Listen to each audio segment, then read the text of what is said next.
j'ai commencé cette vidéo en me disant, je vais vous parler des animaux de compagnie. En y réfléchissant bien, les gars, je vais vous parler de mes collègues, en fait. Ah, mais la force de frappe des chiens et des chats sur YouTube, c'est extrêmement choquant. Les mecs sont des stars. Molly the Cat et Hubert the Dog, ne cherchez pas, hein. Je les ai inventés. Des milliards de vues. Et n'importe quoi fonctionne, hein. Mais tu peux tout mixer avec eux. Les chiens et les bébés, les chiens et les chiens avec des jouets, les chats avec de la bouffe. Et le comble, pas scripté, hein. Les maîtres de l'impro. Ah, mais ne va pas leur faire lire un truc que t'aurais griffonné sur le coin d'une table, hein. Non, ils savent très bien ce qu'ils ont à faire. Et voilà, juste comme ça, les vues, elles affluent, comme jamais. Alors non, franchement, non, je trouve pas ça très réglo, quoi. Nous, les youtubeurs humains, on a des efforts à fournir en plus. Et c'est pas aussi payant, merde. Pour faire une vidéo, moi... déjà je m'habille, hein, non mais il faut même pas l'effort, Je réfléchis, je fais des recherches, j'écris un script, je prépare mon studio, quelque part, les animaux youtubeurs ça va quoi. Kiss my ass. Enfin non, parce que ça ils vont kiffer, ils font ça toute la journée. Enfin bon bref, vous avez compris les livres. Je déconne, hein, bien évidemment. Enfin, aujourd'hui les gars, préparez-vous à entendre des infos inédites sur nos best friends, les cats et les dogs, pour enfin, peut-être, pouvoir répondre à la question fondamentale, celle qu'on se pose tous les jours de notre vie. Y a-t-il une vie après la mort? On va enfin sortir de cette pandémie? Les gars, vous êtes team chien ou team chat? Répondez en commentaire, qu'on soit enfin fixé. Est-ce qu'on va enfin sortir de cette pandémie? Mais ce chat a la tête bloquée dans un paquet de chips. Ah oui, évidemment, si vous aimez la chaîne, abonnez-vous. Pour commencer cette vidéo, je propose qu'on se lance sur le début de la domestication des chiens et des chats. Ce qui est sûr, c'est que si on avait expliqué aux ancêtres de nos chats et de nos chiens, signez ici, voilà. Mais un jour, on va vous filmer en train de rater en permanence un frisbee quand on vous le lance. Voilà. Je peux vous dire que le contrat d'animal de compagnie, rompu unilatéralement, fin de l'histoire, rideau, remballé tout. Hein. Imaginez, les chiens étaient des loups quand même. Quelle prestance. Ils se baladent en pack. I have a pack. Et prenons par exemple les chats dans l'Égypte ancienne, ils étaient vénérés, c'était des animaux sacrés. Donc ton frisbee, tu sais où tu te le carres, hein. Il faut savoir que le chat, il n'a pas été domestiqué une fois, mais 2 fois au cours du temps. Première vague, il y a 5000-6000 ans en Europe, et alors une deuxième vague pendant le 5e siècle après Jesus. Mais alors le truc c'est que les scientifiques se demandent quand même si on peut parler d'une réelle domestication du chat. Parce que d'après une étude approfondie de l'ADN du chat, son ADN n'a pratiquement pas changé pendant des milliers d'années, même après leur entrée dans nos vies. Si, il y a un truc qui a changé, c'est la couleur du pelage. Le gène qui code pour les taches ou les marbrures, il n'existe que chez le chat domestique. Le pelage du chat sauvage, il est toujours tigré. Mais alors pourquoi les chercheurs se disent est-ce qu'on peut réellement parler de domestication du chat? Premièrement parce que c'est pas rare d'avoir des chats qui se désapprivoisent et qui se mêlent à la population des chats sauvages européens. Notez bien, hein, parce que c'est le premier signe que les chats n'en ont rien à foutre de notre gueule. Pourquoi le chat s'est rapproché de l'homme à la base? Eh bien, c'était au Proche-Orient, berceau de l'agriculture.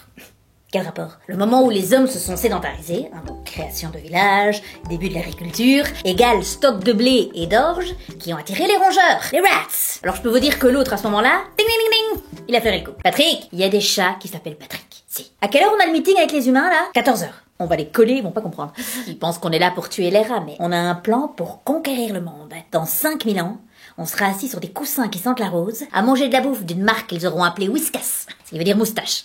Parce qu'ils vont jamais chercher très loin. Whiskas? Oh, c'est naze! Mais attends la fin du plan. Le chat, mesdames, messieurs, s'est rapproché des villes par intérêt. Rien à foutre des humains. D'ailleurs, en fait, vous avez compris, la relation à la base, c'est un contrat. Tu peux rester, mais tu chasses ces rats. Parce que si tu ne le fais pas, ils vont détruire nos récoltes, et en plus, ils sont porteurs de manettes. Il a même mis sa petite patte dans l'encre, hein. Tu penses qu'ils vont nous mettre en cage? Quelle cage? T'inquiète, on va se domestiquer tout seul. Puis... pendant des siècles, on les suivra aussi dans les bateaux, pour encore chasser les rongeurs, parce qu'ils abîment leur matériel et ils bouffent leur vivre. Après des milliers d'années, on sera présent sur tous les continents, sauf l'Antarctique. On sera 600 millions sur la Terre, et on sera les animaux de compagnie les plus populaires au monde. Tu dis ça comme si t'allais encore être là, mais... t'es con. Évidemment que je serai là, j'ai 9 vies, t'as oublié? L'idée ensuite, c'est de les travailler pendant des milliers d'années. Jusqu'à ce que sans s'en rendre compte, ce soit plus du tout un contrat win-win. À la fin, on sera nourris, blanchis, et notre seule tâche, ce sera de jouer avec une pelote de merde en laine. Ça vous plaît ce plan? Come on, cats! On a le monde à conquérir. C'est la plus grande arnaque de l'histoire. J'en reviens pas. Et là, je suis sûre qu'il y en a qui vont me dire, non, pas mon chat. Mon chat, non.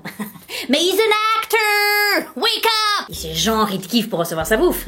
Mais dès qu'il peut, il se casse pendant 2 jours et tu le revois pas, hein. Pensez un peu à vos gosses. Qu'est-ce que vous leur dites quand ils sortent un peu trop? Ah, t'es là? Mais c'est quoi ici pour toi? Un hôtel? Tu rentres pour manger et te laver et puis tu repars. Mais allez dire ça à vos cats. En plus, dans la plupart des cas, votre gosse, il vous aime. Le cat, il est juste en CDI, hein. C'est tout. Pourquoi vous croyez qu'il n'y a pas de chat pour aveugles? Mais ils ont essayé, les gars.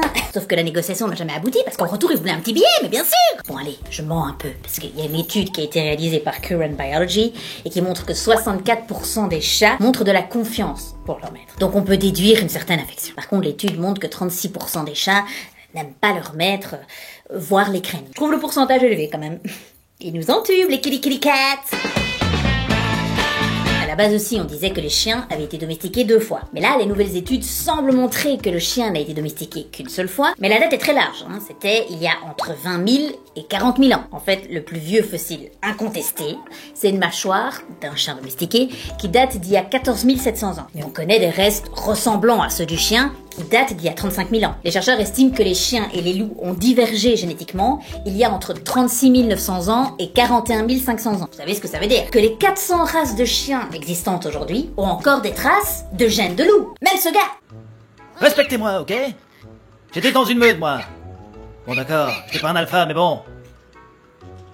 Je suis un loup quand même! Bah nous, c'est une longue relation qui nous lie aux humains. On a été choisis pour l'aider dans beaucoup de tâches très précises. Chien de chasse, chien de berger, chien pour aveugle, chien de policier. On sait s'adapter et tout le monde a ses qualités. Et c'est ce qui fait que l'entente fonctionne. Bon, aussi, on n'est pas très difficile. On demande d'être récompensé en nourriture et en câlinou, quoi. Tu sais que quand on regarde notre maître dans les yeux, on a une montée de cytosine, l'hormone de l'amour. Quelle est selon toi la grande différence avec les chats? Bah nous, on a toujours dû faire face à un processus de sélection, tu vois. On a dû évoluer, s'adapter. Le chat, il a pas eu besoin de changer parce qu'on lui a toujours demandé de faire la même chose. Trouvez-moi encore en 2020 un chat qui bosse. Moi, j'ai encore plein de gars qui sont en CDI à plein temps. Ok, donc maintenant on sait qui vient de qui, blablabla. On est d'accord, ça ne nous dit toujours pas qui choisir. Team chat ou team chien? Moi, j'ai une idée. Une battle. Chacun avance ses arguments et puis le meilleur gagne. On va commencer par le plus simple. Partout dans le monde, on est devant toi. On est 13,5 millions en France, 2,5 millions en Belgique. En Belgique, il y a même plus de poissons que de chiens. Beaucoup plus de poissons, d'ailleurs. Tu te fais battre par des mecs qui tournent en rond dans leur bocal et qui après une minute oublient qu'ils en ont fait le tour. Une étude a enfin déterminé qui était le plus intelligent entre toi et moi. Pour ça, ils ont analysé le nombre de neurones dans le cortex cérébral. C'est un signe d'avoir la capacité d'avoir des comportements plus complexes, plus flexibles. T'en as 250 millions. J'en ai 500 millions. Oh, mais ça... En fait, il est un peu con, les kitty cat. Kitty cat. Con? Je peux émettre plus de 100 sons différents. Et je ne fais miaou que avec les humains. C'est un langage que je leur ai dédié. Rien que pour eux. Avec les autres animaux, je... They are special to me. Mon odorat est 100 000 fois plus puissant que celui des humains. Je peux sentir la peur, comme celle qui régnerait dans ton froc si t'en avais un. Je peux sentir une cuillère à soupe de sucre dans l'équivalent de 2 piscines olympiques. Piscine olympique. Si je m'échoue sur une île déserte avec mon maître, pas de problème, je peux boire de l'eau de mer. Mes reins sont tellement puissants qu'ils vont filtrer le sel. Eat that. Enfin, drink that.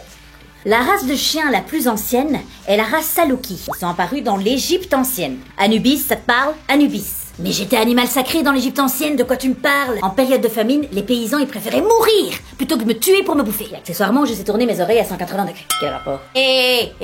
Moi quand je chie, je couvre mes excréments, ok? Un peu de respect. En plus toi tu chies toujours pendant 1000 ans. Si je prends mon temps, c'est parce que je préfère chier quand le champ magnétique de la Terre est stable. Je préfère chier sur un axe nord-sud. Je suis magnétosensible, moi. Bref. Monsieur, je ne sais pas. Really? Il a un point pour ça? Magnétosensible. Tu connais le réflexe de redressement du chat? C'est ce qui fait que je retombe toujours sur mes pattes. Dès que je chute de plus d'1,50 m, je l'active. Manœuvre de haute voltige en moins d'1 seconde. Qui implique mes yeux, mon oreille interne, ma colonne vertébrale, mes pattes, ma queue et j'en passe. Je veux 2 points pour ça, étant donné que je suis dans l'axe, ça compte pour des points. Le chien le plus cher du monde, c'est un dog du Tibet. En 2014, il y a même un mec qui en a acheté un à 1,4 million de $. Je crois qu'il n'y a que chez les chiens que les prix peuvent monter. L'homme a créé un chat. L'Ashera, un croisement entre un serval, un léopard d'Asie et un chat domestique. Il est considéré comme le chat le plus rare, le plus grand et le plus cher du monde. En plus, il est hypoallergénique. Enfin, tu vas me dire pour 20 000 €, le contraire serait choquant. Ça peut même monter jusqu'à 110 000 €. Oui, et 1,4 million, ça reste plus élevé que 110 000, hein. Oh, avec tes pauvres 250 millions de neurones, là. Elle m'a griffé. Pas vu, pas pris. Soumis. Verdict. Égalité parfaite. Pardon? Égalité avec Kitty Cat. Non mais... ça va pas se passer comme ça. Tu crois que ça va me distraire, ça? Merde.